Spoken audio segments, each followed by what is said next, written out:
Aye. Opposed?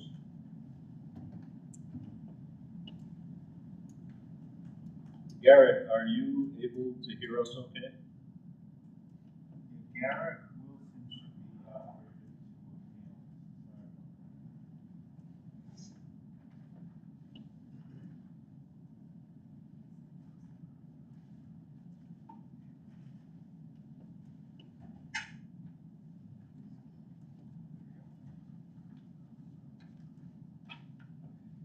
There we go. Can you guys hear me? Garrett, there was a motion on the floor to accept the amended minutes with a review of the H party charge. Agenda. We will be adjusting the minutes too, but that's a separate issue. So I'm an aye. I accept. Great, thank you. So that we had that for the minutes. So we will start with the agenda. Facility projects updates. All right, can I speak from here? Does that pick me up, or do I need to? If you could move a little bit closer, it'd probably sound better. Yeah. Sure. Does this work? I think that should probably work. All right. Well, thanks, folks. First time we've spoken since the bond passed, and I guess the first order of business is thank you to you and the voters for your confidence. It's a lot to figure out.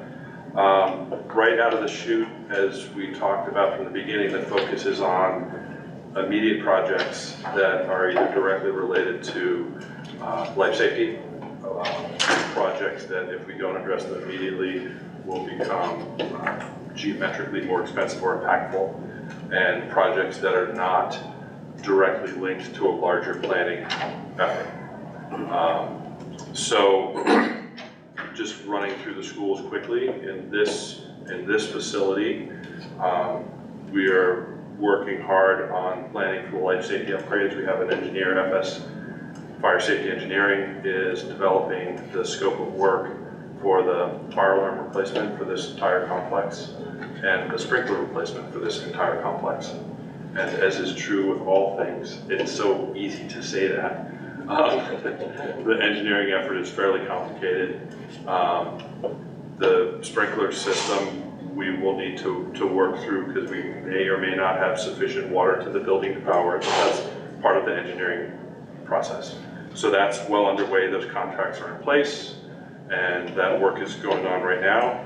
We had a kickoff meeting with Du Bois & King, who we have retained to do a scoping study related to this concrete stair structure out here, which has been talked about a lot. That team involves a structural engineer, obviously, civil engineers related to the stormwater and how we deal with that drainage, both as it impacts the surface drainage across the front of the complex and the subsurface drainage that goes under the building.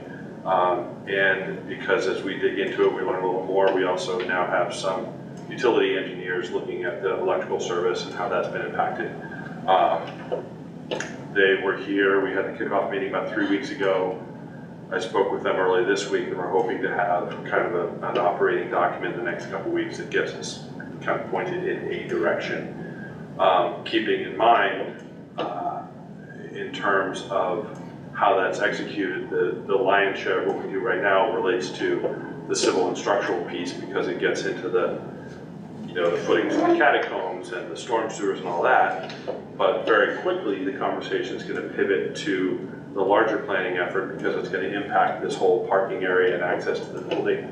So we really need to be mindful of that before we start planning where the drainage is going to go, because if we're going to adjust parking or the way people come and go from the building, we really need to consider all those things at the same time. So yeah, that will address the problems in the catacombs, the main electrical, the water infiltration, the drainage, the stairs, all is kind of one big combined effort. So yeah, that's all that's going on here, just a couple things. And then, you know, along with that, we're still getting through sorting out some of the issues we have with water quality. That's underway, and great cooperation and partnership with the state on that. And we finished a couple months ago, we finished all the PCB sampling for the whole school. And we'll get those results back in the next couple of weeks and take it as it comes. The elementary schools, Dothanbrook and Ottaquechee. At Ottaquechee, looking at the what I call the uphill drainage problem, which is as you pull down at Ottaquechee, it's all ledge, and that end of the building has been damp, from what I'm told, forever. So looking at a drainage project that diverts the water from that end of the building, which then allows us to deal with some of the moisture problem we have in the building, replacing the entry on that side of the building, those things that it doesn't make sense to do prior to dealing with the drainage. Again, you know, always keeping in mind the larger planning effort. If there is going to be changes to that building, we need to keep those in mind. If there's going to be a pre-K playground and we're digging stuff up, that's the time to prep for that. If we're going to, you know, change access to the building or the way buses are routed, that's the time to think about that. Dothanbrook, be a little surprised when the fire alarm reached the end of its usable life. So that got added to the list in a hurry, and we're getting good at fire alarms. So that's also in planning. It's fully functional at the moment. It's just we can't get parts and pieces. So it's tested, functional, safe. It just moved up the list. And then both of those, back to the beginning, the roofs. I've been working with Truex Collins, who's an architectural firm that does a lot of work with academic and industrial buildings. And their mandate right now is to help us kind of put together a plan to identify the kind of root causes of the problems we've had, the ventilation problems, basically the rusting metal roof. What are the root causes? What are the existing conditions? And that involves bringing in some help. Du Bois and King previously had done some structural engineering work for us there, so they're on that team. Gale Engineering out of Massachusetts, which is the building envelope specialists, are on that team. And so Truex is kind of running that process, but as kind of a cost saving and just to kind of keep tight controls on it, those individual entities will be contracted directly with us. So I'm happy to have help organizing the effort, but I want to maintain that direct connection. And really what that's going to look like is, we spent a lot of time crawling around those buildings, and what does the situation demand in terms of design. So the reason for involving the architectural firm in that assessment stage is so that what they design is driven by the comprehensive assessment. We had some failed attempts in the past with designs that didn't really capture the nuances of cost. So I think we're on a good path toward that. The middle school, about ready to put out an RFP for a chimney replacement, which is next summer will kind of consume that school because it's basement to the roof, and it's going to be considerably higher than the chimney that's there, and it will involve demolition from the basement to the roof. And that's one that is kind of it's a standalone because the design will be such that no matter what direction we go in with that building or what heat source we end up, whether it be wood pellets or propane or Cheerios, the chimney will function. We're not going to put anything in that needs to be modified in the next 20 years. And again, that needs to be done regardless of what the planning process decides for that building. Similarly, the main elevator controls in there. We're trying hard to get competitive pricing, but it's a hard market to do. But what I'm trying to do, because that's also a very invasive project, is do that. It sounds a little counterintuitive, but do it at the same time as the chimney, so that if we have to shut the building down for a period of time, we're doing as much as we can during that shutdown, and not just wearing people down every summer. And that's another one that is kind of independent, because no matter what the planning process points toward, we're going to have an elevator in the building. So those are the things we can just do. Some smaller projects with impact that you may get questions about. I got planning and zoning to give us approval without going back again for the playground installation at Wilder, which is great. I got that letter this week, so getting that squared away. We do have some utility work to do there. And then the Christian Street project is rolling along. I had what might be the largest assembly of state engineers I've ever seen in one place. We went out to have the final site meeting about wetlands and easements and everything, but it's all working out. And we have a design and putting that out to bid. So it's chugging along. And really those are the big projects in process right now. Other things on that list are always in play. And as these projects evolve, you know, specifically things like the sprinkler system in this building, the design effort can happen about 85% of the way before we have to talk about what could potentially happen with the gym, right? Because if the design effort, I keep looking at you, if the planning effort points towards a large, you know, district 1,000-seat assembly place, multi-purpose, we need to make sure that our fire alarm system and sprinkler system that we must do in the next 24 months allows that to happen in 5 or 10 years. And it's oversized, but it's not just oversized. It's a little bit more complicated. You know, it needs to be designed with at least a concept in mind. So it's a little tricky because it's go, go, go and wait at the same time.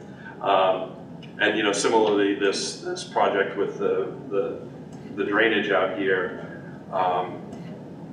you know, the drainage for the roof of this building goes underneath the building and then exits and goes basically under the B wing, through the courtyard, under the B wing, and comes out behind the gym, right? And then it picks up all the drainage from the gym and the field house, and actually picks up all the drainage from the arena, right? And fires that all out, and we have to re-engineer that if we're gonna change parking significantly, or we're gonna change the structures that we have on that end of the property, the gym significantly. We need to make sure that that civil engineering incorporates at least some aspirational thinking so that we don't take too many steps back down the road. So that's what's going on. Cool. I'm assuming all the projects that you just listed, the cost for those are coming off from bond. So there's a couple things that are still coming out of the fund balance dollars. The Wilder Playground's coming out of the fund balance. Some of the studies, and if Jake were here, he could speak to this more eloquently than I, but like the engineering study for this, we had to pull the trigger because it's going to be such a long process. So we used fund balance funding for the engineering study. The project will be funded by the bond. And he and I are working on a methodology where at the end of the day, even though we might have separate sources, we will capture the total cost of the project so that we can report on that, say from inception and study through execution, this was the total cost of the project. It's too bad Jake isn't here. Does he have a running summary sheet as you're signing contracts and committing dollars? So that, I mean, for the board, at least for me, I'd like to know on a monthly basis when we meet exactly where we are dollar-wise. So we can, So nothing comes as a surprise. well, we can pull together, you know, reporting on any given project, and I'm sure we could assemble a report of identified projects. You know, right now, so much is still in the planning stage that the big expenses aren't going to hit for, you know, 10 or 12 months. So once again, that's where we need to keep everybody informed. Yep. So nothing comes as a surprise. Yes, so what Jake and I have talked about is every project will essentially, within the budget, have its own budget code. So we might, so for instance, the roofing projects at Dothan, Brook, and Ottaquiche, where we will have George Scullins, who's doing kind of an oversight of the scoping process, and then we have DL Engineering, who's doing a very specific envelope study. We have Du Bois & King, who's doing some very specific structural things. We may get separate contracts and invoices, but they will all wrap up under that project. So we'll be able to say that project, the roofing project, as identified, has this scope. These are the resources being applied and the costs associated with those resources. And that's something that he and I communicate with on regularly so that we can provide that information. Is that kind of what you're looking for? It's not what I'm looking for, it's what. Well, yeah, no, I these mean, people what I would guess like- I should say what It's you their need. dollar, Yeah, what you they'd need. like to know. Yeah, I think, especially with the commitment to the bond, we have talked a lot about the obligation to be able to be very agile and complete and transparent in our reporting. Right. I mean, we need a process so that the public shouldn't have to come to us saying what's happening.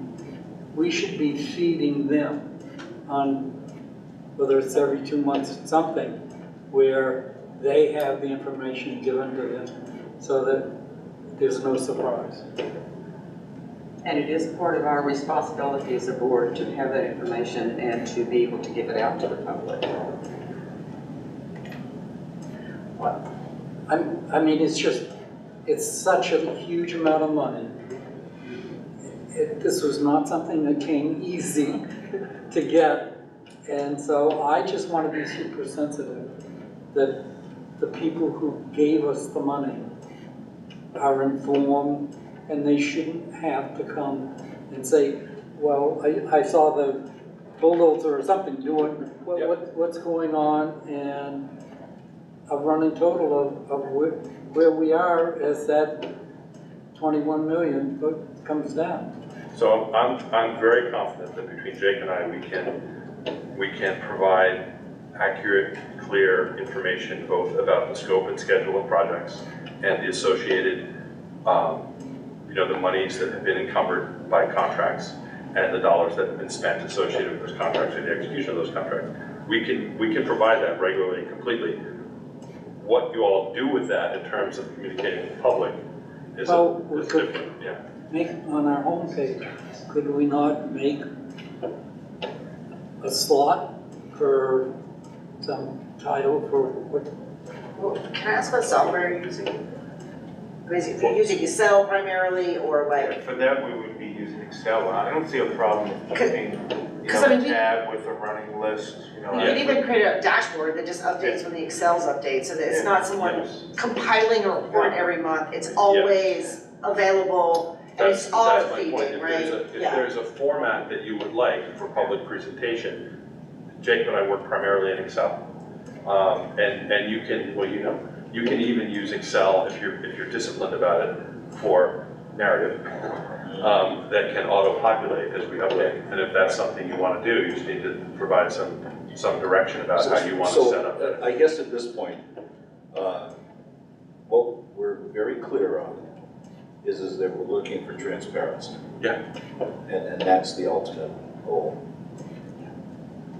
We have competent people in those positions to ensure that that happens.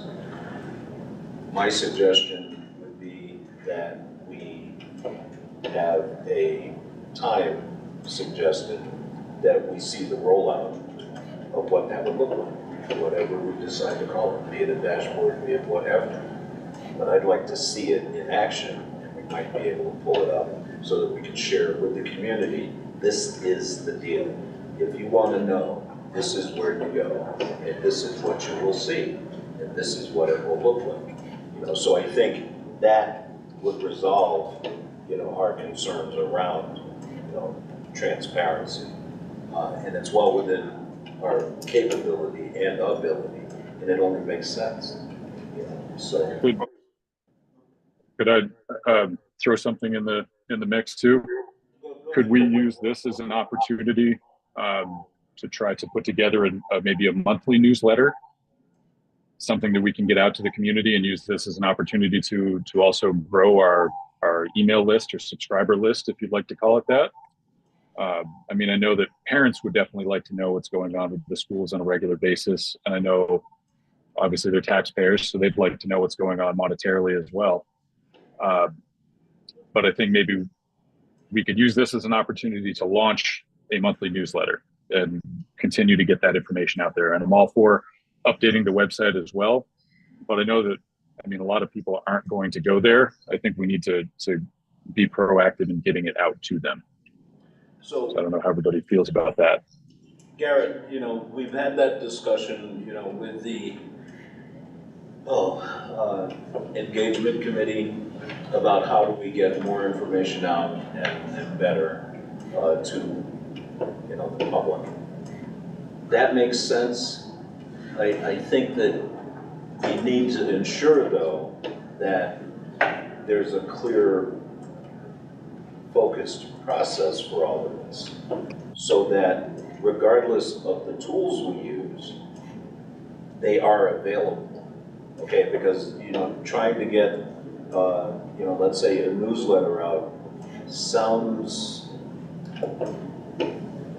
reasonable at the beginning, but someone is gonna have to pull that together, and that's the other piece to that puzzle.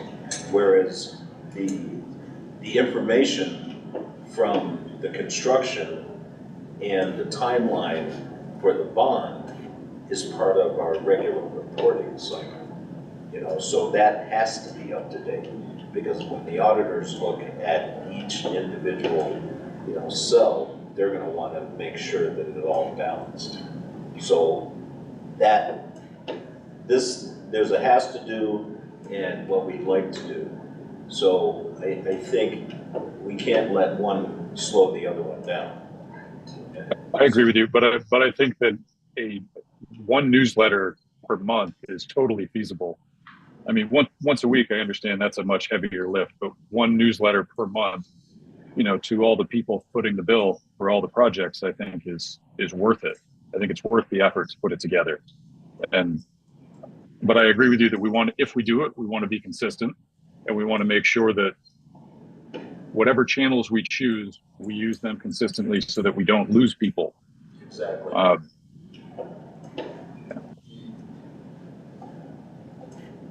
So I guess moving forward from here, being that we do have a community engagement, group, and that happens to be one of the members that raised the question, and then the other member that raised the question about the newsletter, being you and Doug. If you guys would like to help steer that process, it would be well appreciated. That part of it. I'm all for it. Okay. And, for my part, whatever information you need for that effort, if you just tell me what information and the granularity of that information, I'm happy to put that in whatever format's required. I think once the bond steering committee gets rolling, which will be this summer, the next couple of months here, that would definitely be a goal, some sort of a monthly communication, or as needed, when big expenses are made or big purchases, that we would update, and inform the community about what we did and where we're going. I mean, from my perspective it will take a couple of months, but there are really easy ways to make sure that the next milestone always shows up on the dashboard, and where we stand on percent completion always shows up on the dashboard. Because as long as they're keeping their paperwork up to date, those types of things will just fill themselves. That's exactly right. But you can't set one up overnight. So I would assume that we would launch this in the fall. Yeah. And a monthly or quarterly newsletter is part of the plan. It's just at this time of the year, going into the summer months, it's not really practical. But certainly as we, later on in the agenda, we talk about the media relations and. But as far as information goes, it's all information that we generate and track anyway. All I need to know is how you need it formatted to populate the information that you want to distribute. How do we disaggregate the data? Okay. Yes. So in these kinds of things, the devil is always in the detail. I'm sorry. In these kinds of things, the devil is always in the detail. I would suggest that if you're going to do that, we mock up something and present it, and then we prove what we're going to be then giving to the public, because we don't want to promise and under-deliver. We want to know what we can actually do. So Makes sense. you've got lots of experience. I've seen your spreadsheets multiple times and your project management documents and so forth. So I'm quite sure we can put together something, but we need to make sure that whatever we're promising to deliver is what we can actually deliver. So I would suggest that before we just make a blanket statement, we're going to get something out, we have a presentation of what that would likely be, and we say, does this meet the needs and what we think they're going to do? That's the only comment I have. No, I'm fully on board with that. Like, I want to get started with the steering committee because I think a natural roll down of that is that we will meet more regularly. Because I mean, I could share with Jonathan what I found my audiences find relevant, you know. So yeah, I agree. And it only makes sense. So that is the direction that we will be going. And thank you, Doug, as always. Thank you. Thank you. Any other questions for Jonathan? Garrett, are you all set? I'm all good. Just thank you, Jonathan. Appreciate the update.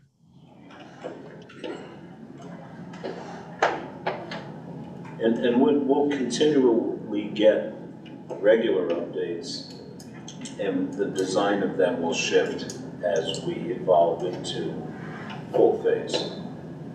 So that's the other piece of expectation. Okay. Finance reports. Yeah, Jake couldn't be here tonight, but just quickly, a couple things. With the new yields, the present tax estimate is updated on the attached page, so I'm going to flash that.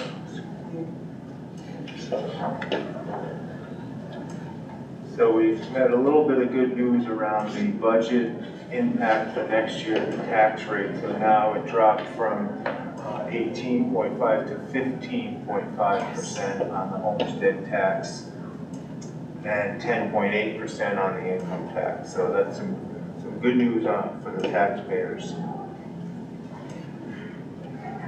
A couple other things, we entered our application into the summer bond pool with the bond bank for a newly approved bond, so we should be hearing about that soon.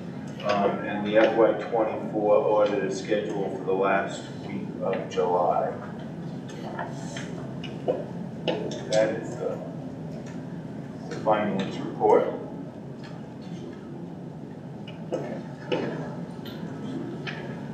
Question? Oh, just another quick comment, going back to the facilities piece. Just keep this as a tickler.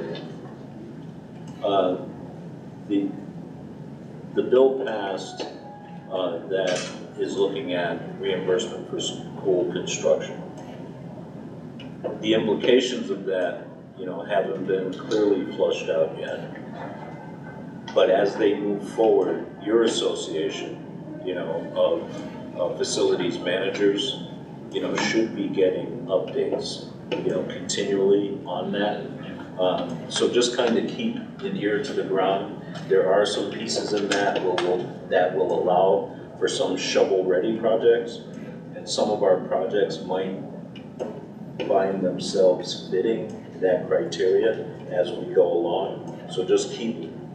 So that's one of the, with that in mind, there have been pretty regular updates. That's one of the reasons the push has been to get some of this engineering stuff to get to shovel ready before that comes out. Exactly. Just, with the desire to be first in line. Yep, you got it. So that I just wanted to make sure we kind of kept that as a tickler in the file there. Okay. That brings us to media relations report and update. Yeah, well, the report is in your packet. Not going to read through the report. Hope the public and board members went through that, but this was our first foray into hiring a consultant to help with media relations, and we did a lot of work. We had a number of activities planned, a number of press releases, a bigger social media presence, and a lot of help on the budget and the bond.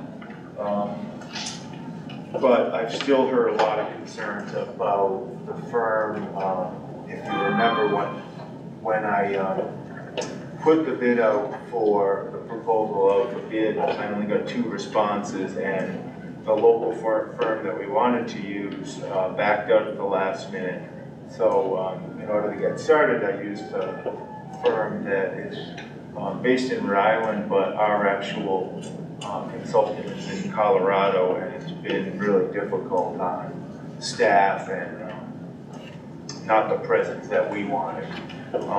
I think they've done a good job, but it'd be nice to have someone local who I point to the story and he or she goes and gets the story and supports it with visual and just gets it done independently. It wasn't to add work to administrators or central office staff. So that takes something away from us. So what I propose is that we put it out for bid again this summer, you know, what we're looking for, and see what we get, and, you know, hopefully add part of, you know, whether it's a monthly or quarterly newsletter to that request, as well as, you know, our social media presence and whatever else we want done. The difficult part is this is a year where we had significant budget cuts, so we don't have a ton of revenue or a ton of money to support it, but we have enough to get started. So that's my 2 cents on the media relations project. Thoughts? You and Garrett, have you had a chance to give any thought to the rest of the report? No. Yes. So there are a number of media coverage reported in this report. What's not clear to me is if these are media coverages that would have occurred otherwise and we're just cataloging it, or that they were in some way promoted, derived from the actions of the firm. Okay, yeah, a little bit of both. Okay. So that's part of the concern too, is what actually has got published. You know, we're depending on the firm to get it in local newspapers or get it in, you know, different media sites, but you know, we want a little more presence in that. And my experience, my limited experience of interacting with them was during the bond and budget conversations, and I had a quick conversation via Zoom with the lady in Colorado, in which I was told I should do a number of things in terms of preparing a video pronouncement on the subject, but other than sort of general directions that I do it, there wasn't anything in terms of concrete, let's discuss these issues, this is how you present yourself. I had no experience doing a, you know, a public, formally filmed kind of thing. And the idea that I somehow capture a video device of some sort and sit myself down against a neutral background was not terribly useful. So I'm a little bit less than impressed, is what I have to say. Well, I think that's how many of us feel, so. Yeah. I think we try again. I mean, obviously they can bid on the RFP if they'd like. Hopefully we're able to get it out to a wider array of, you know, sites and get some more interest, but, you know, it was 2 proposals, like I said. We wanted to try something. So I think as we move forward, that RFP, if you,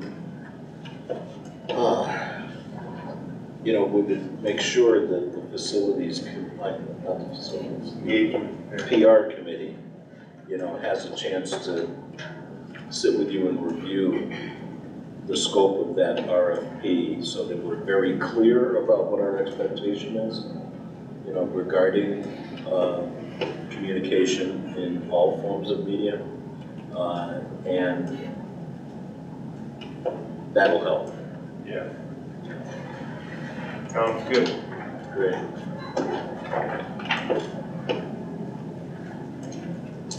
Board summer schedule, retreat and joint meeting with the select board. Yeah, so just to start a conversation with the board around,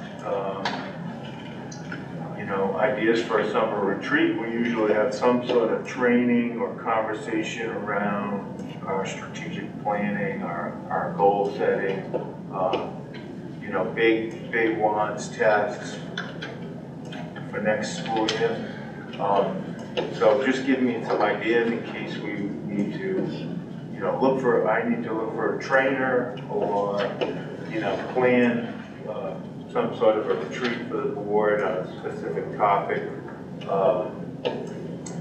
And then also talking about a future joint meeting with the select board, whether you want that to happen in the summer, in the early fall, getting into the next item a little bit. I didn't know if there were ideas or... Well, just, keeping in mind that when we've done that in the past with the select board, it seemed that the fall was a good time because it's the lead up to budget cycle, and it's a good time to have that discussion at the beginning of that cycle.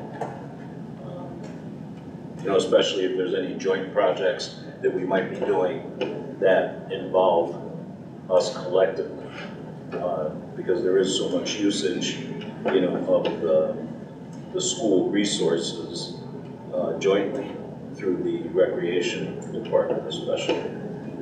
So. If that helps. There was a draft agenda that John Haverstock, the town manager, and I worked on, and again, it's just a draft, just for ideas, discussion. I don't know if the school board, if all of you have some other ideas or things that you would rather not discuss at this time. And this is what the list is sort of shaping up as. Again, nothing's set in stone. It was just things that we've talked about and we know are concerns for either the select board or the school board or both boards. We know the town-wide reassessment needs to happen. We just want to keep hopping on that, make sure it happens, and keep pushing, to get updates on that. So it's a good jumping off point. Yeah. So if I could go back to the previous issue, because I had a comment, I would be interested, putting as far as an idea, that one of the major issues we discussed in our retreat is the search for a replacement superintendent. The what? The search for a replacement superintendent. I think this is going to be a significant portion of our task in the coming year. It's something that's vitally important that we get right. And as part of that, we need to both work on what the mistakes and issues that were in the attempt to start that process last year, and figure out if we can avoid those pitfalls in the future, and also sort of think about how, as we go forward, we want to work on the relationship with the superintendent and the board. And so those are my ideas of potential ideas for the retreat. I couldn't agree with you more. I think that the sooner that we get started on this search, the better. But I also know for a fact that, again, you know me, I'm gonna vote for VSBA. Not for us to switch search firms, because we were already under contract with the other people. But they've got somebody that can come in and really guide us from the start of what we should be looking at, what we should be thinking about, other than what the five of us think we should be looking at or thinking about. And I would highly encourage that be part of that retreat, that we have that person come in and talk to us about that. If we're going to talk about the search, then I think we need to have somebody who is an expert at doing this and have been very successful doing it, just to guide us with the other search firm. That's my suggestion. Just a thought to think about. Well, we're adding agenda items. Well, I think, You know, I mean, for the retreat, you know, so it only makes sense. absolutely. And with respect to the draft agenda, I had no issues with any of the issues, though I do have to admit a certain amount of consternation. Where did that come from with respect to track construction? Are we talking about a return to the idea of doing a track as in for athletic events, which is an interesting idea. I still have the scars from the last time we engaged in that conversation. The conversation about this year's budget was positively mild in comparison to that. Nonetheless, I'm not adverse to it, but I don't know if there's any interest, if that came up in some way. It did, it came up. And how. Yeah, So, it came up curious. just as in, is there a way to get this done for the people, citizens of Hartford? Something that both the town, recreation, and school have continued to want and need, and we just feel like we should be talking about it.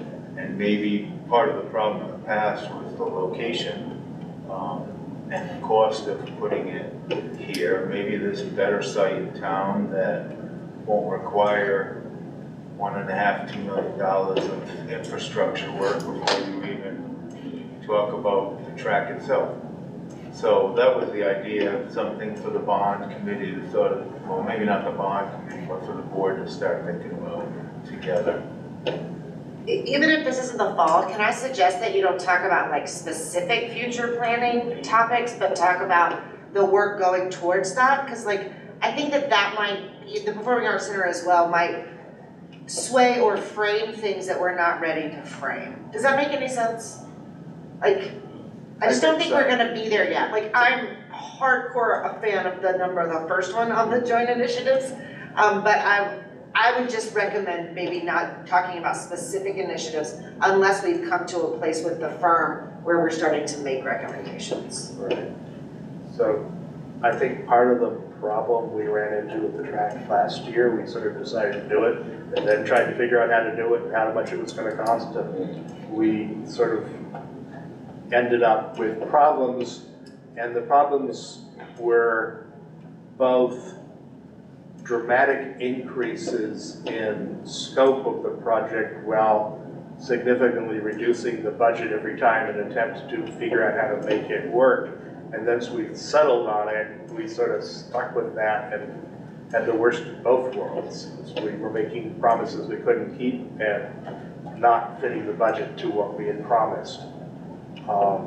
And we also didn't know, as we subsequently learned, about the multiple feet of clay that would have to be removed under the entire football field to make everything last longer than a year, and those kinds of problems. So I think conversations about how we would approach it, what kind of work we would do to investigate the idea, and to have make a whole lot more sense than just sort of digging straight in and going to that as a goal. So I agree with you. Good advice, I think. So as we move forward, it's more about having good communication with the two boards. You know, that's critical and that's mission critical. The topics of discussion, you know, will come, you know, from that. And we know from experience, things to avoid, so to speak. I think the real goal of that being on this draft is just to let folks know that we're interested in maybe partnering on some of the big things for the town. Well, You know? well, they're Those aren't just community, for the school, right. for the community. they're community Yeah, issues. community assets, and it's not necessarily just a school expense or town, but we all could benefit from a track, we all could benefit from a performing arts center, or probably a lot of other Right, items. exactly. So, you know, as each of the two boards are moving, you know, projects and questions forward, I think it's really critical that we're talking together, because that's gonna make the work of the facilities committee and the bond committee, you know, more concrete. For that construction. Okay, so any other? Garrett? I can't hear you, Coach. No, just I check. didn't hear. Oh, I'm still here, and I agree with. Well, I agree with what Sarah said, but I would like to, I guess, keep those items like a performing arts center and track construction as topics to speak with the select board about. I mean, as somebody who's lived in this community my whole life, the fact that we don't have a track at our high school but have a track team, and the fact that we don't have just a track in town, you know, I think it's a disservice to our kids and our community. So I think it's something that we should continue to talk about and figure out a way to make it happen, because we have other sites in this town where it could go. And we have kids that really are outstanding track athletes and have won a lot of awards. The boys team just won the But division. not having. Yep, exactly. So, you know, that's been ongoing. So we will continue. Thank you.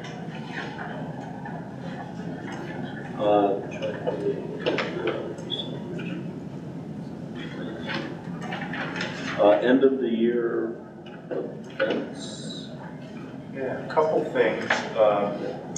High school graduation, probably the biggest event, is on the 14th, Friday the 14th. Hopefully outside on the field at 7 p.m. With Russ North's departure from the board, we need, or I hope we can have a board member that does the honors awards. So presents the awards for their thesis work and the awards at graduation. It's usually, you know, 5 or 6, 7 kids. Call them up, congratulate them on their work. So we need somebody to step up and do that. Kevin has usually done the school director's awards. I don't know if you want to continue to do that.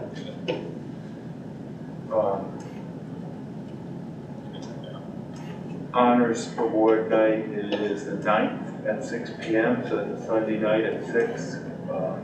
The Tech Center's end of the year celebration is on May 30th at 5:30 at the high school auditorium. And the last exhibition night of the year is the same day, so the 30th at 4. So you can make an afternoon of Hartford High School on the 30th. Those will be in the minutes, but if you want them in some other form, that's easy. I don't know if you want to make a decision tonight about the Honors Award, or how you want to handle that. I do need to know which board members are going to be coming too, because we have to make space up front. I'll be glad to do it if the board is okay with that. And I will be there anyway, because it's really important. Well, this, that Yeah. isn't the same. Yeah, I realize, piece, yeah, but I was planning on being there anyway, so it's okay. Yeah, So it sounds like Nancy will pick up where Russ was. And I'll do the ones I usually. Do other board members plan to attend so I can make sure there's space? It's fine either way. We traditionally don't have everyone there because it's hot and it's long and it's a lot. I unfortunately won't be there at graduation. I'm out of town that weekend. So I wanted to let you guys know. Not a problem. Thank you. I probably will be continuing my usual tradition of not attending. Doug, you can think about it, let me know whether you can or not.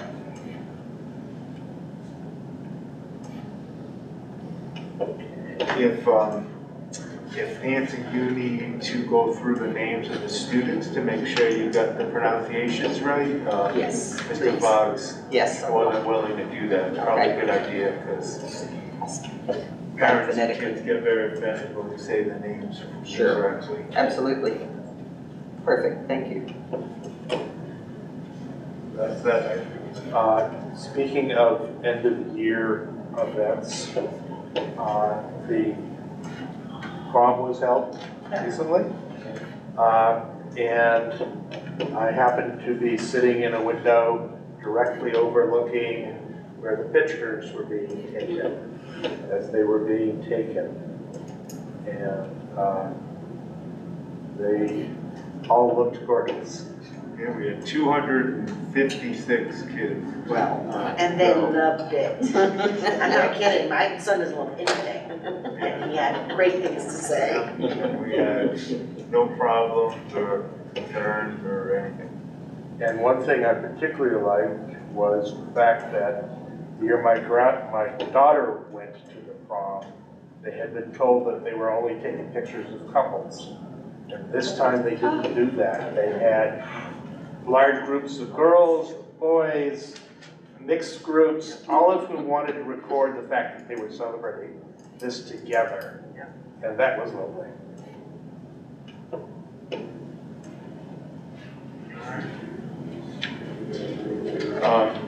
I don't think I mentioned the retirement celebration. That is technically the board's and the teachers union event on the 5th, so June 5th. Wednesday, 2 weeks from tonight, I think. And it's at 3:30. Well, it starts at 3:30. We usually start presentations at 4. And it's outside in front of the high school, weather permitting, or in the cafeteria.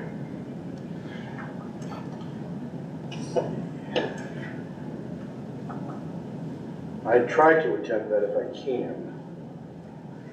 Light refreshments and the administrators honor the retirees, anyone in 15 years or more leaving the district is honored in a short presentation by this building administrator. Usually a really nice event to recognize folks who have given their careers to Hartford.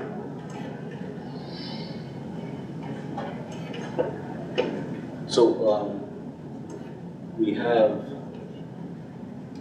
one member that will be celebrating, who now has the new record for longevity. The old record for longevity was your office mate. Yeah, Nancy. For what, 50? Nancy's got the record. She's 58 years. Yeah. Nancy Ritter. So how many does Carl Monfett has 53. Oh, so he missed. I'm sorry. Sorry, Carol. January from the Archway School. 53 years. That's a serious commitment. And sorry for the mix-up, Carl. but it's your commitment to the district is just outstanding. So just needed to make sure people knew. So that brings us. Oh yeah, H. Corey discussion. Sarah, do you have anything, H4 or? No, Pat sent a really good summary of the changes. It's just a structural change to both allow quorum to become easier and to take, to align more with how other committees are structured, and also to relieve the boards from having to present to members. So that is the meat of the change.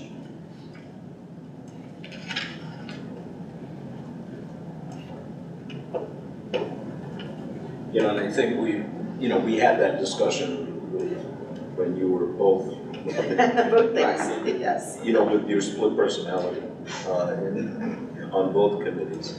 And when Russell North was on and Nancy was on, you know, so it was always tricky to get two of us there. Oh, yeah. So. Seems like a move in the right direction. Do we need to make a motion on this? No, we'll formalize it at the next meeting. Okay. You know, this just gives you a chance to Look at it. you know, give it some thought. And if we want to add anything, you know, to it, we can. So, Thank you. it's almost like a policy first read. Yeah.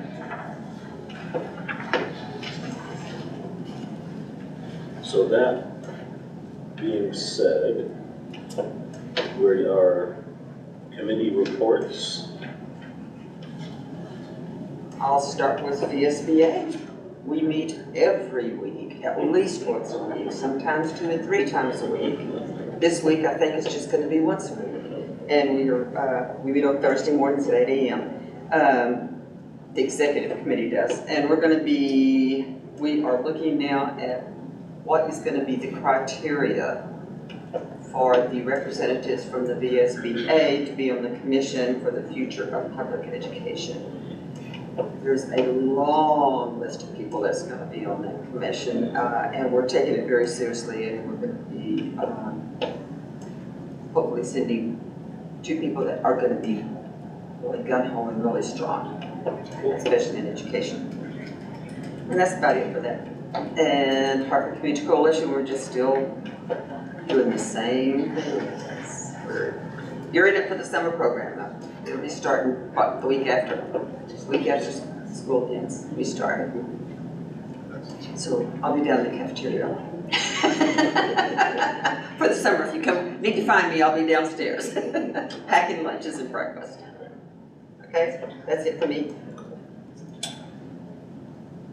Doug? The tech center, Tom and I had the privilege to have lunch provided by the students yesterday. And then we sat and had 2 Hartford students do their oral presentation for their 2 years here.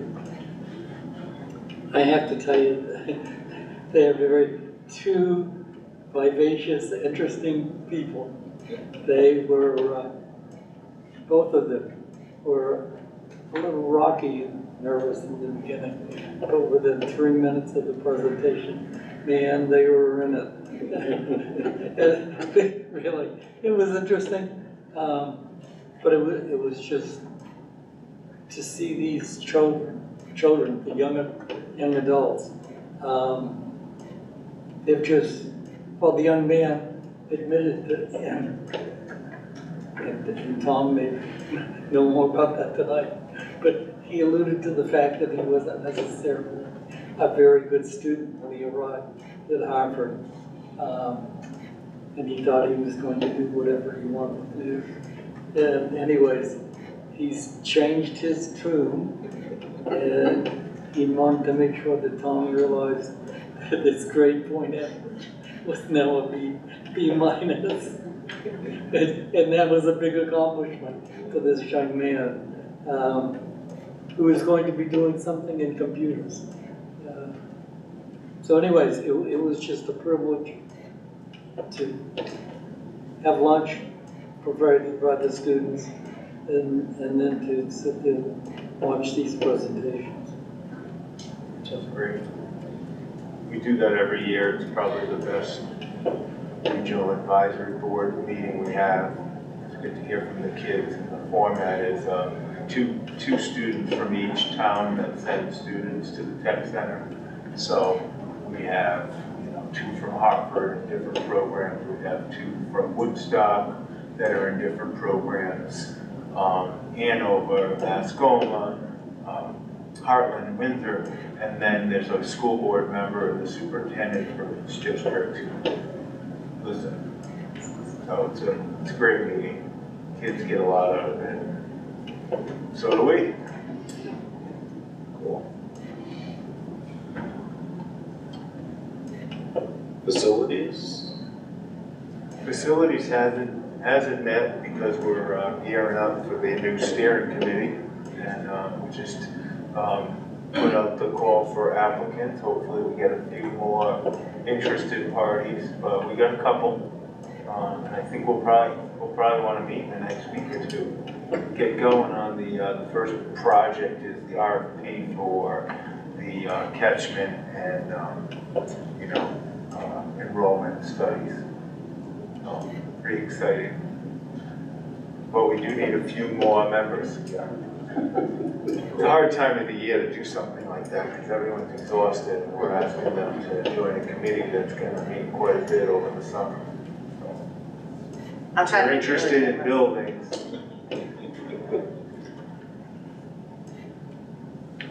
Right to me. Just like to see large amounts of money spent. And, while you're on deck, Doug, community engagement and Garrett, I know you guys met last week to talk a little bit about that. Yes. We really didn't, other than a couple of ideas. Garrett, you there? Yep, I'm here. Yeah, Doug, do you want me to share, I guess, some of those bullet points? I know I brought them up a little bit at the end of the last board meeting, but I'm happy to, go over them again. I guess they'd be considered more, goals for community outreach moving forward or objectives. So I think we're headed in that direction anyway with some of the things that we talked about. Like creating a monthly newsletter. Maybe this will be the catalyst for it with getting bond information out there. But I would really like to, continue to cultivate either an email list and or mailing list so that we're really making sure that we're reaching all the members of our community. So I used myself as an example with two kids at the Ottaquechee School. I get a weekly newsletter about the Ottaquechee School, but I don't know what's going on at the other schools. And I would love to, not only as a board member, but as a community member. So I think if we could work towards, again, making sure all the methods of communication that we're using are, a little more targeted. I think that's the direction that we'd like to go. Make sure that Doug had mentioned something like making sure that we've got a bigger footprint in the Valley News, because for the folks that do get the Valley News, that's where they're looking for that information. And then the folks that are using social media for their information, we need to make sure that we get all of it there as well.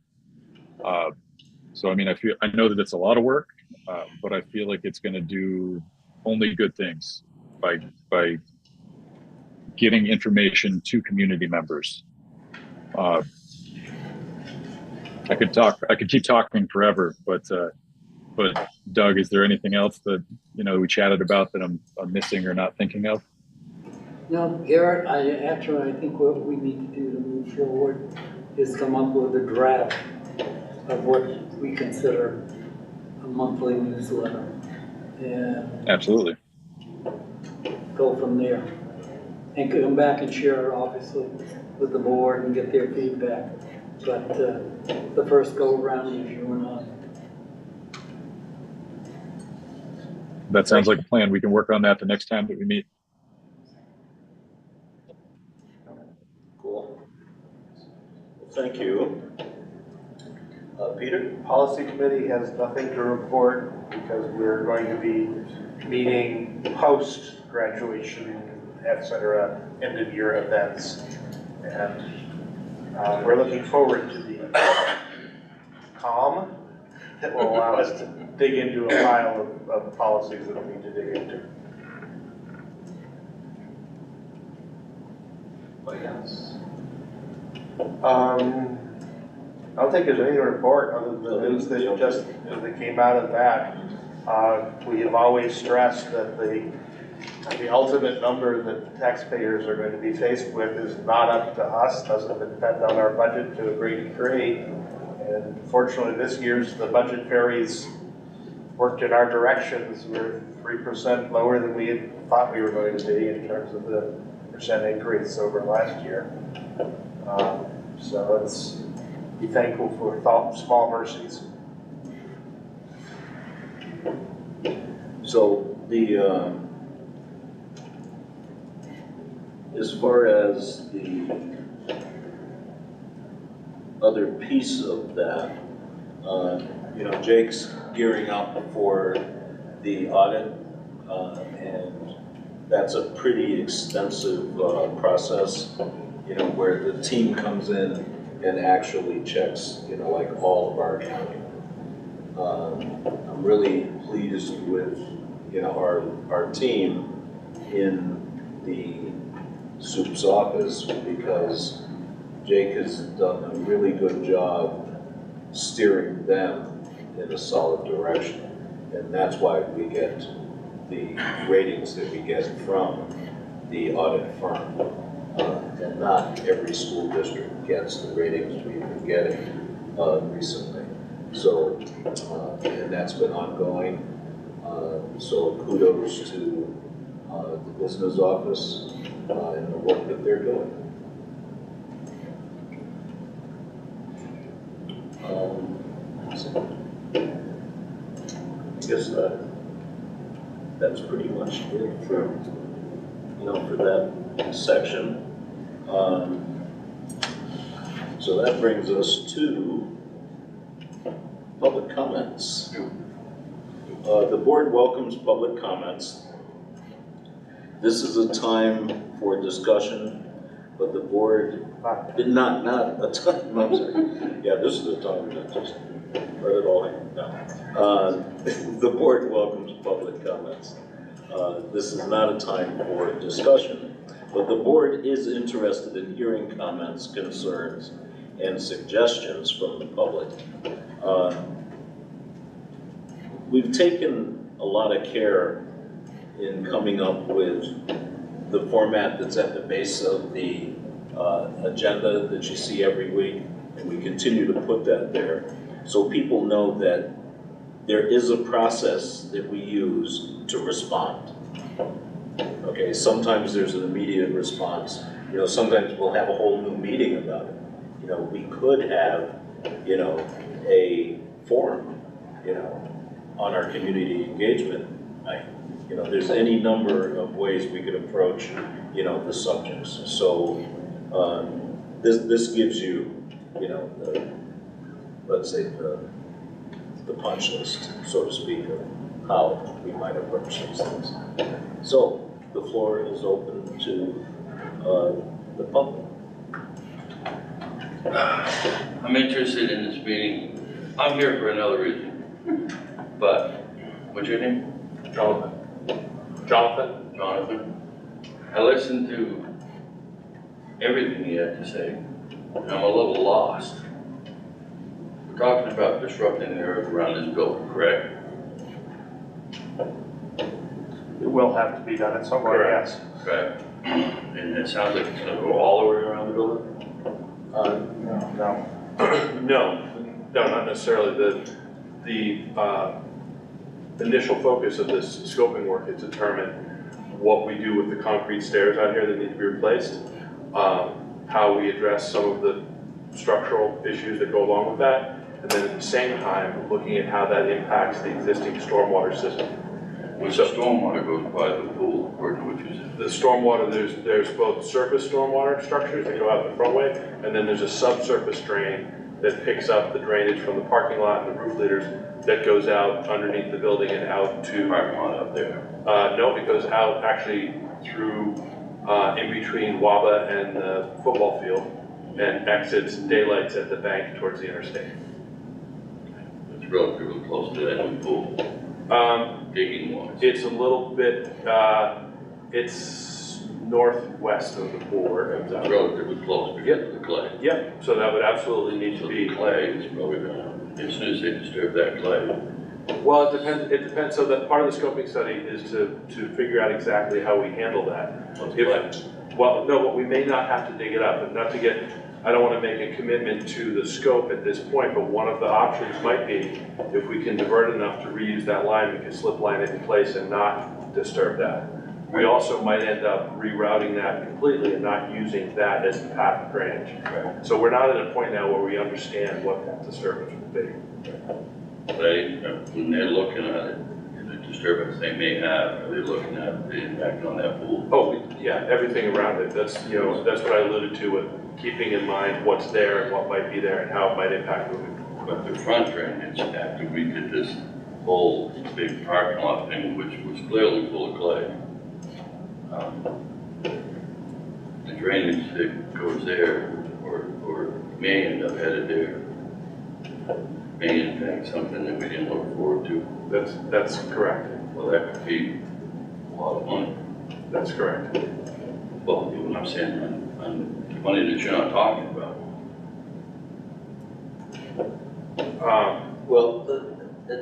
We don't know No, that's until the that's why- engineers review Right. all of that.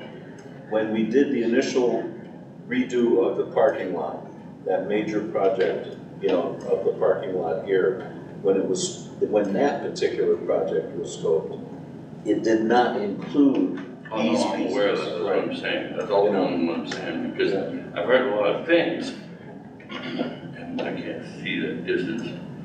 Nancy, what's your name? She mentioned that you're talking about a lot of money that you got from other people. Yeah, which is always a hard one to swallow because we have roughly 13,000 people in this town. You took that money based on 1,300 votes, less than 1,300 votes, and that stuff starts happening. People are gonna get ugly. I think they're gonna get ugly anyways because the rents are going up a lot. And, it's kind of a tough pill to swallow. I'm lucky, I'm on that side of the Rainbow Bridge. Because I wouldn't wanna be coming into this town and saying, oh, how wonderful it is, because I've been around a long time with Kevin and Mr. Heaviside, and I wouldn't say it is. That's here and there. That's just my opinion. It's a tough thing. But we could be getting into some very problematic situations. I'm just playing devil's advocate here because we seem to get kicked in the teeth every time we do something. It doesn't matter. We talk about WABA, Maxfield, well, we get the short end of the stick. And I heard a lot about committees. I have a committee watching every step that these contractors make. If there's bonds, don't let those bonds go until it's absolutely proven that everything was done and there's going to be no further impacts. We let the bond go down to Maxfield. If it drizzles, you can't plant a field because it's like a sponge. So we really didn't get our money for it. And we may not hear. I think that somebody has to take ownership and accountability for how that comes out. I left the company that I worked for because we had product line managers that wouldn't take ownership of nothing. So I said I didn't want to play anymore. And, you know, I'm not happy about retirement. I wish I had it. But if you can't get people to take accountability, you kind of run in circles. And I see a lot of circles running around this town. Well, one of the things, you know, I think you heard tonight is that we're looking at how do we be as transparent as possible, you know, by having those active committees, having, you know, information available for the taxpayers. You know, we're not changing any of our plans, okay, because we only have a finite amount of money to deal with.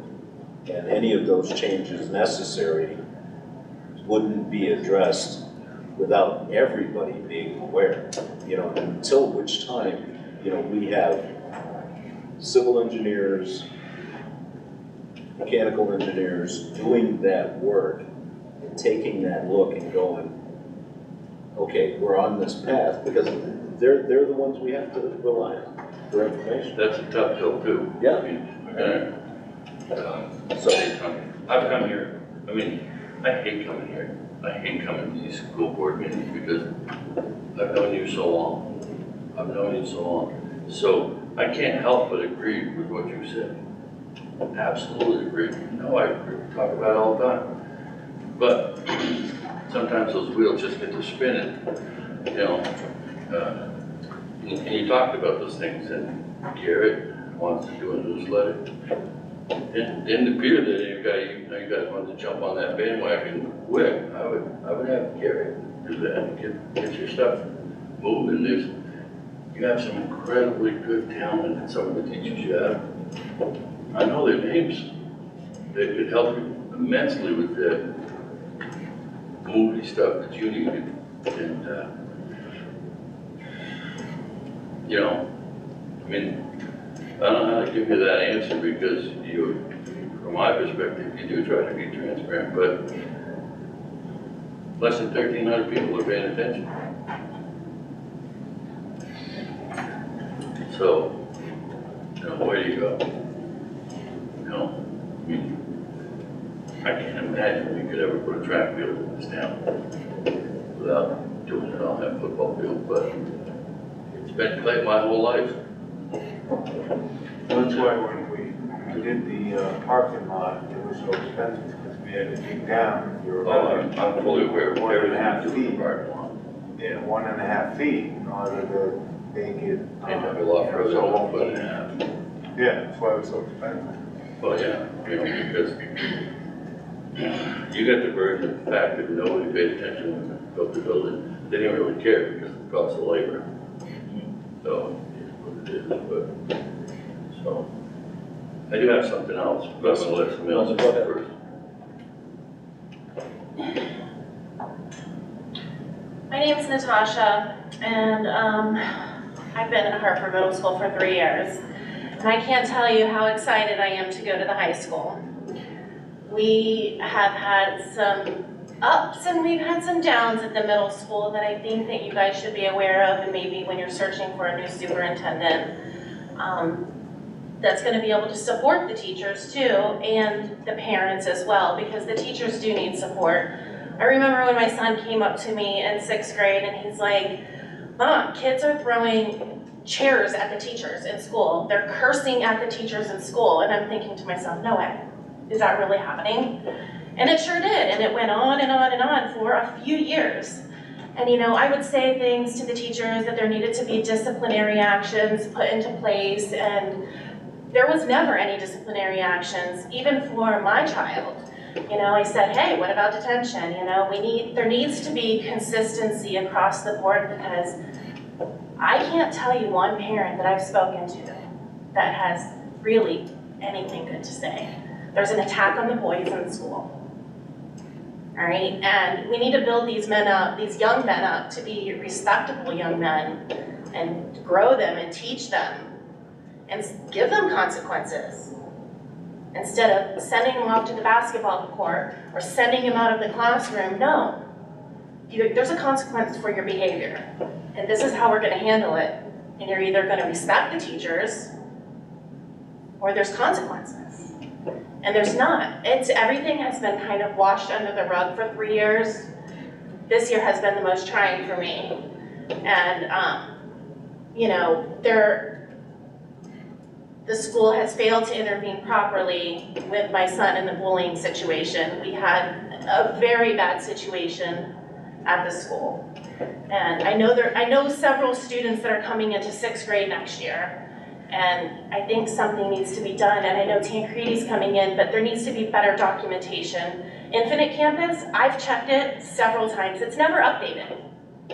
The teachers, the parents need a better web-based system. I don't see anywhere in the budget that says anything about this web-based program for there to be a one-stop shop for the teachers so they don't have to send out plethora of emails to all these parents. How many parents do they do that to, you know? There needs to be a one-stop shop. These teachers need to be better supported in that area, you know, and we need to be informed of what's actually going on in the classroom. How are our students I sent emails in January. My child's not prepared for high school. And I know there's capable teachers there. I know there is.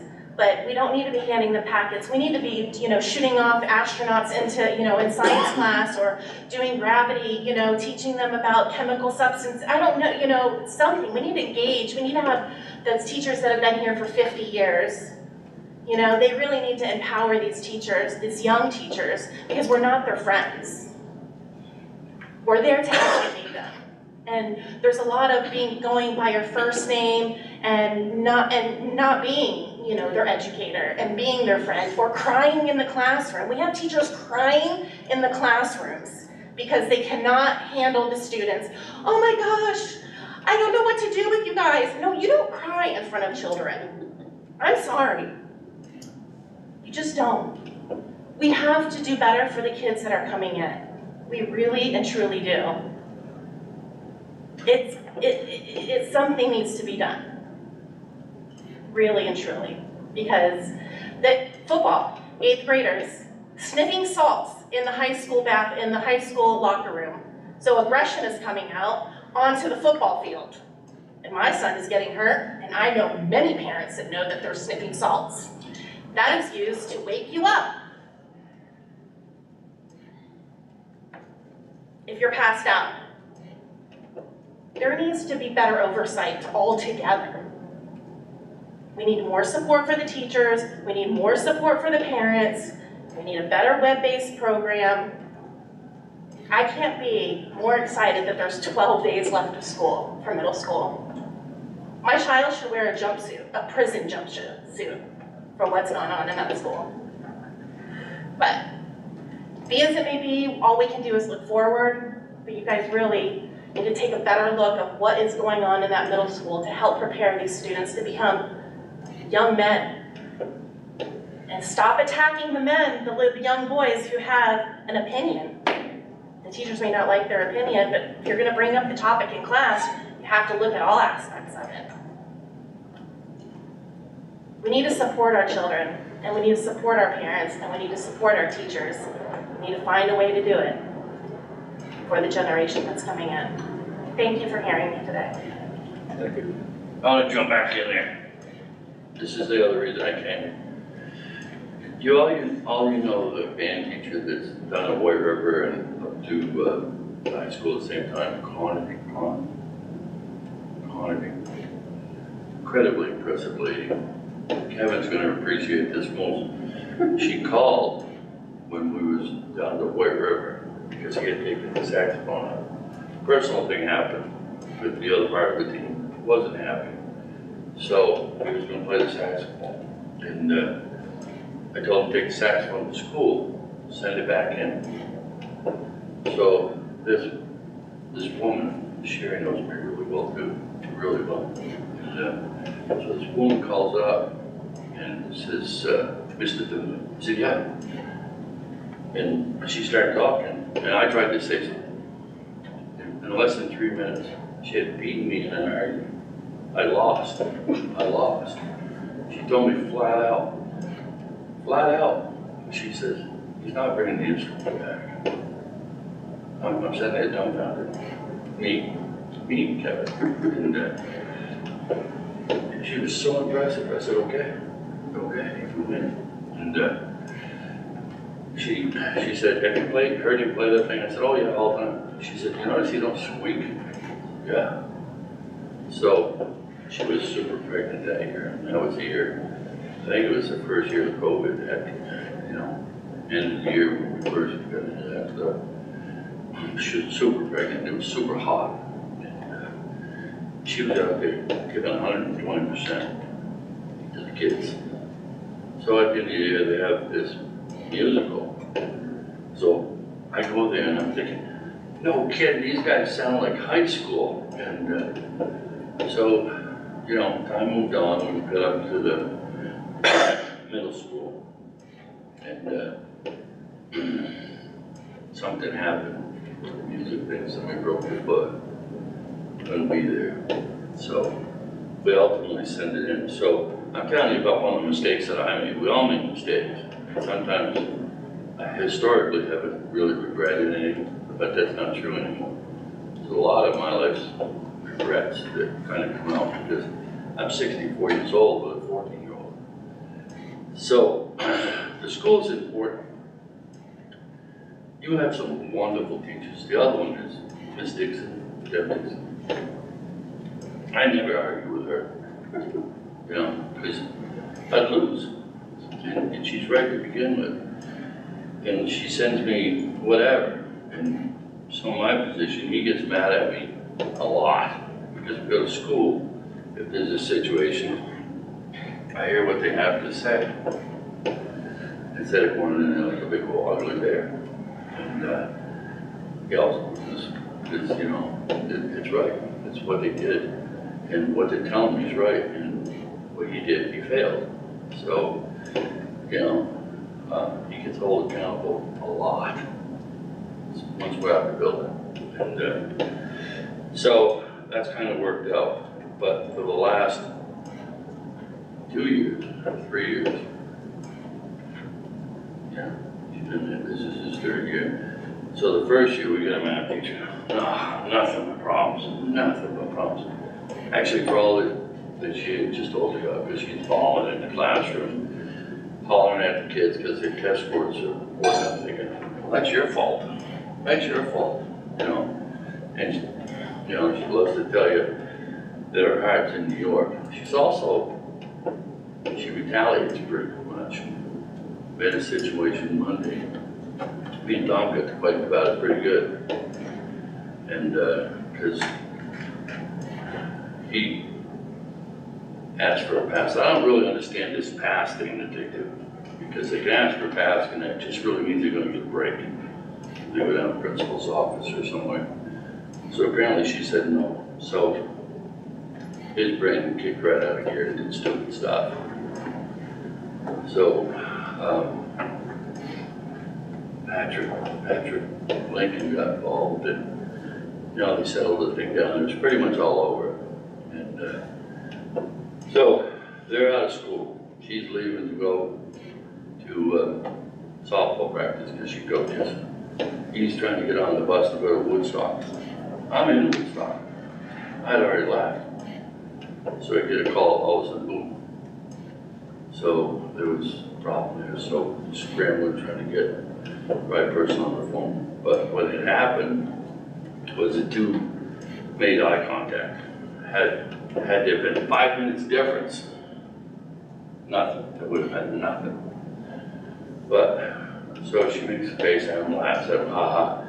Funny. She goes flying back into school. Mind you, she's already in her car.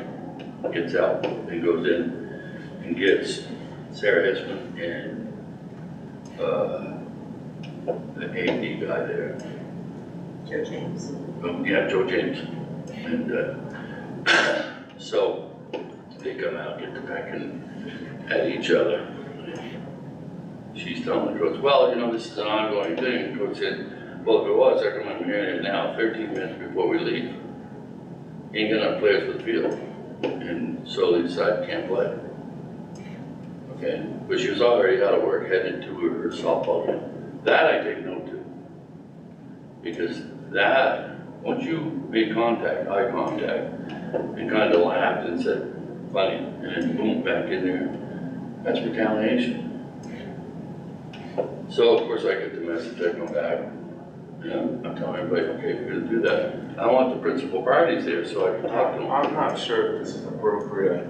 I'm sorry, I got called over into meeting, and I do stand up for my teachers, so there's a lot more to the story than both of you were telling. I don't want to have. Well, but there's no documentation that goes on anywhere in that school. The documentation is not documented. In private about some of the situations. All right, so I'm gonna go this way, because we had the same conversation. So let me tell you, There's there's a a It's lot not more just to us this. two, it's dozens of He's parents, lying. dozens of This time parents, he's lying. dozens. I am not lying. Dozens of parents, Oh, the other thing, dozens. I haven't talked to this woman all year. So I gather on my kid, him and I fight like this, and he can try to bully too, you know. I use some inappropriate language, absolutely. I was ugly. So I gather up my kid. I didn't pay any attention, but there's a cop out front, and then, so later we go up to the A game. The little girls on the softball team come running over and says, there was, cops showed up at our game. So, come to find out, bear in mind, I haven't spoke to her in a year, or this year, she called the cops. Well, you only do that if you're guilty and want to protect yourself. So, I've had it with her. I said to him, he was not even supposed to be in her class, because we moved him into Tom's wife's class. So he said, I didn't hear nothing about it. Okay, it's not my job to inform them. I tell the school, those guys gotta tell me. So, you know, so for him to say that I'm not telling you the truth, it's pathetic. It's pathetic. I got nothing to lie about. I don't care if we go back to that school this year or not. You know, he told me he was gonna work it out. Have you told me who we're gonna send him to math for the rest of the year yet? We're talking 3 days. Tim, All right, I'm done. I think we went past the point, you know, for public discussion. Yeah. Okay? It's fine with me. You know, but I think that the discussion needs to be continued. Okay, so that. I've had 3 conversations with Patrick Lincoln. Neither one of us have blown up at each other. But ain't going home. Nothing goes anywhere. That's the point. Everybody's mad. We'll fill this room with people who get home. We can do it. You guys all have a good night. Thanks, Tom.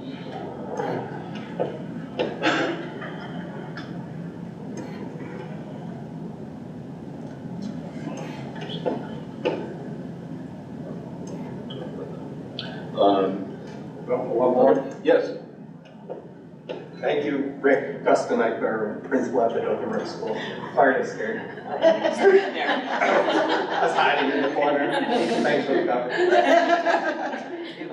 I'm here on behalf of the other administrators, and I was actually here to talk about the superintendent search, so thank you. I appreciate that you're already talking about it. You know, we wanted to ask for an update on what has been going on, but it seems like you're on top of it, which I really appreciate. And we would, as a district administrators, we want to be involved from the process from the beginning. So, you know, reach out in whatever capacity you can, and we'd like to support you in the process and help us get the best candidate going forward. So that's it. Thank you very much. Yes. So Rick, just so you know, because there is a quick response, you know, we will be doing what we need to do, you know, with, you know, getting more information. We will be meeting, you know, with the consultants as well. And we will be starting the discussion around implementation of the process. And the process, the way we were hoping to, you know, see it move forward is pretty clear because it's pretty standard.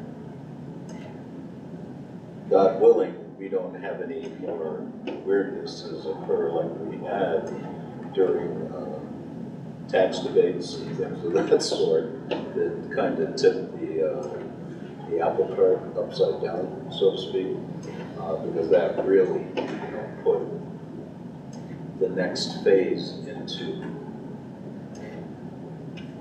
like just going to stop, because of the funding and the budget and everything else. So we get to restart, which is where we need to be, and I think that you'll be pleased with what comes from that.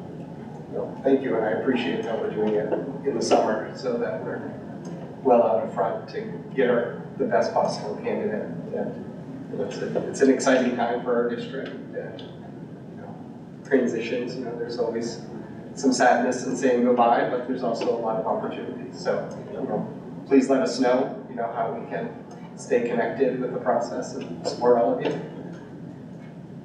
Thank you. Thank you. Peter. With respect to the conversation that just took place around junior high, as was noted, we're basically at the end of the school year. You're what? We're basically at the end of the school year. And we are in the middle of a transition to new leadership in the school. But at the same time, I personally would be interested in a monitoring report on the situation there and the approach the administration is planning to take to try to address the issues that have been raised tonight and at other times. Some of these are due to reasons that have to do with why we have new leadership in the middle school and involve personal matters we can't discuss, but there's a long history there. And it would be, I think, appropriate, and I'm asking that we sort of have a summarization of what has been happening, what the issues are, and the expected approach to trying to deal with them with the commencement of the school year. I agree. I agree. I would love to get a summary of all of the incidents and things going on at HMMS. I've had, unsolicited, a lot of parents just tell me how bad it is, how bad it's been.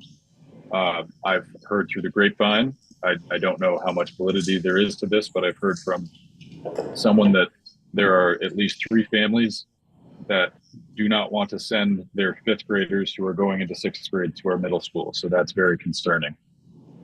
So I wholeheartedly agree with getting a summary of everything that's going on and doing whatever we can to remedy it. So that's, Garrett, just so you know, we have that tool available for us, the board, to make that request, of this superintendent, to do that, that report, that monitoring report that Peter is requesting. And it just takes the affirmation of the board. And it sounds like it's being affirmed. So that's the expectation. Yes, ma'am. Hi, Linda Satterley. I was going to try not to do a comment today, but now I need to. I would like to kind of touch a little bit on the middle school situation as well. I hear you saying you want the monitoring report and you want to be able to talk to the administration, whatever, but realize that these kids still have 3.5 weeks of being there, and kids are getting physically hurt every day by other students. And you guys have got, not you, but you in charge of the administrators, something's got to happen because these kids are getting rocks thrown at their heads. These kids are getting attacked in the hallways. And to just say a monitoring report. I can't report on these things. Right. I can't. So there's a lot more to the story than that. I agree. And I beg the board to listen to me in executive session or through the monitoring report, but we're also, there's a lot more details that I'm being told in public, and I can't respond. So you know, it's really hard. Just bear in mind that. Hopefully the monitoring report will give us a means of addressing this issue in a way that respects the privacy where we have to, and laws that literally say you cannot talk about X. Right, I'm not and asking bring for this forward. specifics, Yeah, but. right. And so I'm hoping to get some insight, because until I have some insight, there's nothing I can do. Well, and when you're in Don't my wait to role, get that insight. and you investigate the facts and you know the hands-on details, but you know that's not what's being told tonight, it's very hard to listen to that. And I think it's just something the board should be really concerned about. Jim, would you like to say? I'm not saying there aren't issues, but I also want to say, you know, there is a lot of support, and I do defend the teachers, and it's not a rough kid, but kids are not getting hurt on a daily basis and rocks. You know, if they are thrown, they are being dealt with.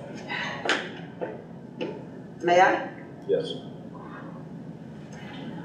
I want to just begin by asking one question. And you know I'm not going to end there, but I'm going to start with this one question.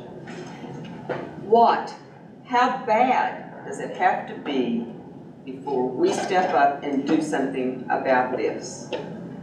We're at the end of the school year, right around the corner, going to be out for the summer, and we are still in crisis mode. For the past 2 days, since Monday, I've had 4 parents, 2 of which are teachers in our district, come to me and say, this is what happened to my child. I haven't heard today whether the one child has a concussion or not. I'm not asking, because I haven't told them, because of our situation here, we are I can't ever say the word. Quasi. Thank you very much. But that they need to take the process of going to the teacher. She's already done that, and she is a teacher. And now she's gone to the principal, and her child, when the child was hurt, went to the principal's office and was told, the principal is busy right now. There's no one that can see you. That's wrong. I don't care where you come from. That's wrong. And I've got a teacher telling me this. A teacher who is not kin to me. Oh, I know. I know that. But I need to get this stuff. I understand that. I understand that completely. But what's happening, as some other people have already said, we cannot stay in that crisis mode. We just can't. We're losing staff. We're losing children that have already been in our system, and some of those parents of those kids are staff. And they're saying, as someone else already said, I'm not bringing my child back here. I will not put my child through this again, not ever again. So my second question is, what are we going to do? What are we as a board, I'm challenging all of us, myself included, what can we as a board do to help get this situation taken care of? I have 2 things that came to my mind immediately. One was to clarify any expectations, both of what we are expecting of our staff and what we are expecting of ourselves, and to get ready to what we are still expecting of our superintendent and what we are expecting of whoever the new person is that's going to be coming in to replace him. We've got students being bullied and harassed. We've got students that we've got staff that's not being supported by administrators. We've got questions being asked from the public and from parents that are not being given answers to. There's some people right here in this room that can testify to this. They've been there, they're doing it, they're going through it right now. That's not okay. That's not what we want. We want our kids to feel safe when they go to school. We want our parents to know that those children are going to be safe while they're in school. I am very concerned about what I'm hearing I'm very, and I'm sure every story has two sides, but the side that I'm hearing, I am very concerned, and it's not letting up. There's still stories coming in. And again, I have to say to these people, I can't do anything. Here's the procedure. Please go by this procedure so that you can be taken care of and your child can be taken care of and the situation can be taken care of. We've got to start asking some really hard questions. We've got to have some very difficult conversations. We've got to say, what are our options that we are going to take so that our staff and especially our students are front and center with the policies that we're making, with the policies that we have to redesign maybe. Maybe we need to look more at some of the policies that involve this kind of situation. I think it's not up to us, the board, to run the schools. That's what people like Dustin does back there, okay? That's his job. But it is our job to make sure they're doing that job. And that is part of what the state requires from us, and that is what our district requires from us. And I think it's really high time that we as a board take a stand and get some of these hard conversations going. Now then, my first request, not my third question, but my question, yeah, my request is that I would love for this board to go into executive session at the end of this meeting and under the, for personnel matters. I know it's not on the agenda. I did check and I was told that I could do that if something has come up, and obviously things have come up under this that I think we need to be discussing, and we need to be discussing it tonight. That's my request. That's my comments. Thank you. You going to make an official motion? I would absolutely make a motion that we go into executive session at the end of this meeting to discuss personnel matters. We'll second that motion. Thank you. So we have a motion and a second. Is there any further discussion? Just for those who might be watching, this is well within the confines and purview of public meeting. There is a set of agenda items that can be brought up that don't appear on the agenda, and this is one of them. So, if there's no further discussion, all in favor? Aye. Aye. Opposed? So moved. So, unless there's any further public comment, we'll complete our agenda and then move into that phase.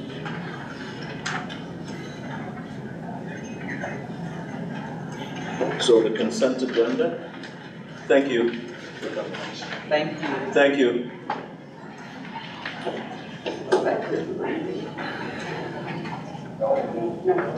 Thanks, sir.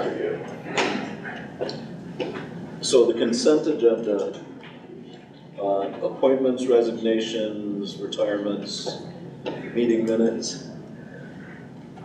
So we'll start with the appointments, resignations.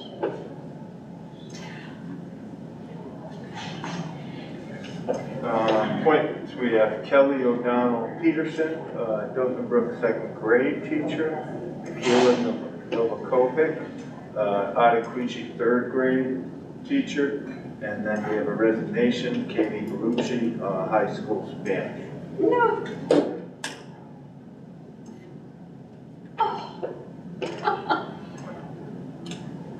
No further.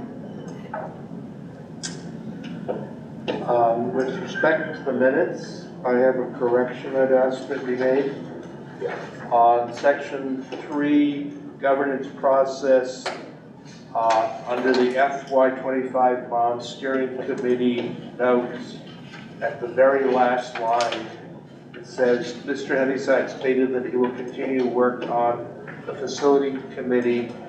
I believe the question that I had asked and which he was answering was whether or not he would be our appointee to the bond committee, and that he had answered in the affirmative, and that we then voted him into that position. So I want to make sure that this is corrected too, that he will work on the bond steering committee.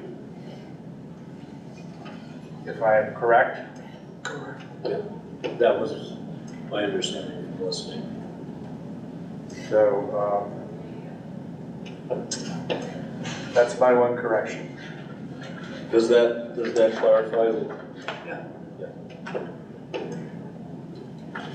And just for global clarity,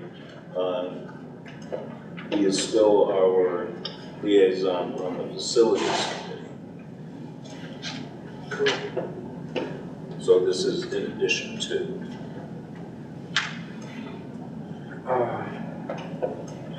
Yes. I'd like to move that we accept the consent agenda with the edits to the minutes I had suggested, and are welcoming to new members of our community, and a very reluctant goodbye to Ms. Lucia. Second. So we have a motion and a second to accept the amended consent agenda. All in favor? Aye. Opposed? So moved. Our next meeting is the 12th of June. And would you mind doing our evaluation?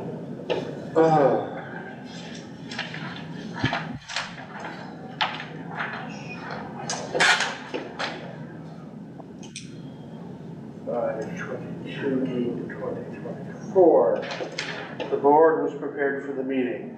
Satisfactory. The board's time was spent on ends, not means. Satisfactory. Each board member was given the opportunity to participate. Satisfactory. Board treated all persons with courtesy and fairness. I'd like to say we did, though there are some people who walked out on us. Perhaps needs improvement. Board adhered to Robert's Rules of Order as necessary or appropriate, and board adhered to its adopted governance style that it emphasized outward vision, it encouraged diversity in viewpoints, it exercised strategic leadership, not administrative detail, it maintained the distinction between board and staff roles, used collective decision-making, and looked to the future. So that is satisfactory for all of those. So that is my assessment. Cool. Thank you. So now we will. Do you have that chart? I was about to go into that. So I would like to move that we find that there's need for an executive session pursuant to 313. Let me find the exact number.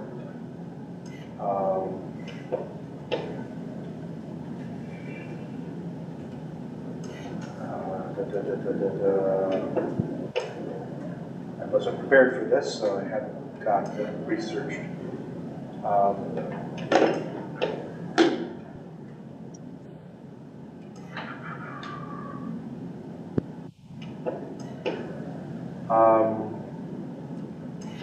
Let's do 313.3, the appointment or employment evaluation of a public officer or employee, provided the public body shall make a final decision to hire or appoint a public officer or employee in an open meeting and shall explain the reasons for its final decisions during the open meeting.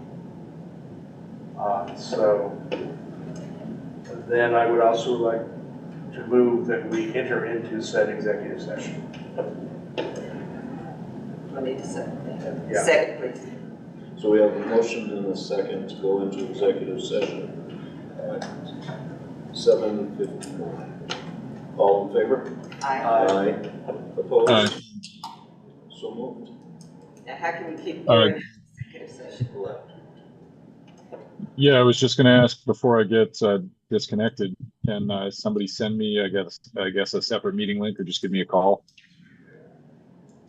Yeah, that can do that. Okay, Tom's gonna get in touch with you on it, We're gonna be. or somebody is.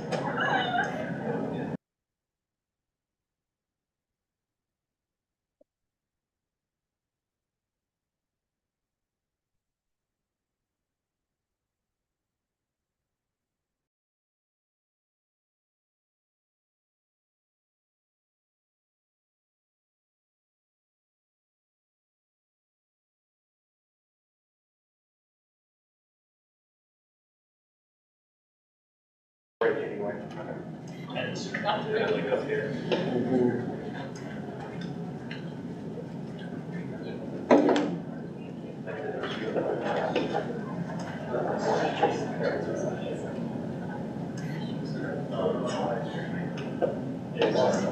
Yeah, so just like that's how you start.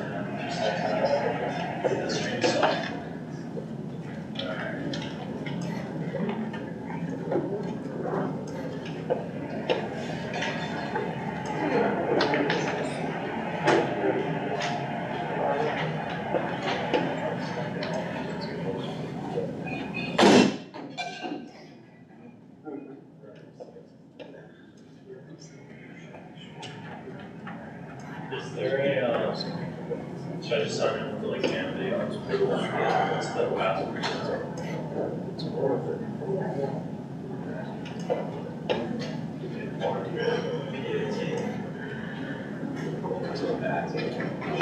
Oh, one ad. What's his last name? Thibodeau. He's one of the Thibodeaus. I don't know if this is the Timidis or the Timidis either, I don't know them either.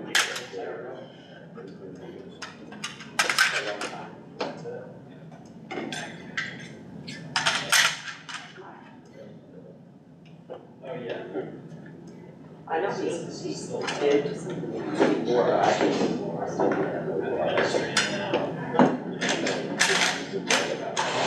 Yeah.